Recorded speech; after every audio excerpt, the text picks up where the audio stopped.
xa podes coñecer a forma correcta dos apelidos en galego normativo. E vas a alucinar con algúns. Se somos estritamente correctos, o presidente da Xunta, Alfonso Rueda, sería Afonso Roda. O alcalde de Vigo sería Abel Cabaleiro. Goretti San Martín é correcto, pero tamén son válidos San Martín e San Martiño. O alcalde de Ourense sería Gonzalo Pérez Xácome. Anxo Quintana sería Anxo Quintá ou Anxo Quintán. Alberto Núñez Feijóo sería Alberte Núñez Feixóo. Polo tanto, o gaiteiro Carlos Núñez sería Carlos Núñez. O actor Carlos Blanco pasaría a ser Carlos Branco. O igual que Isabel Branco. O presentador Juan Fuentes sería Xoán Fontes. E Raquel Atanes é Raquel Atáns. O triatleta Gómez Noia sería Gómez Noia. O exdeportivista Pedro Mosquera xa non sería Mosquera, sería Mosqueira. Ollo a este, Luis Iglesias sería Luis Igrexa ou Luis Igrexa. E a xoia da coroa, para que un dos presentadores máis míticos da televisión de Galicia tivese un nome 100% galego, tería que chamarse Xosé Ramón Galloso, con i latino, e non Xosé Ramón Galloso. Non te preocupes, Galloso, que eu, ao parecer, tampouco teño un apelido galego. A miña cara ao decatarme foi, eu non sería Cristian Romero,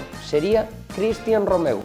A de vaciles que me espera. Outros dos apelidos máis frecuentes serían Otero Outeiro, Lorenzo Lourenzo, Soto Souto, Montero Monteiro, Villar Vilar, Cid Cide e unha morea deles máis. Se queres ver como sería o teu ou o dun coñecido, podes consultalos en academia.gal/apelidos.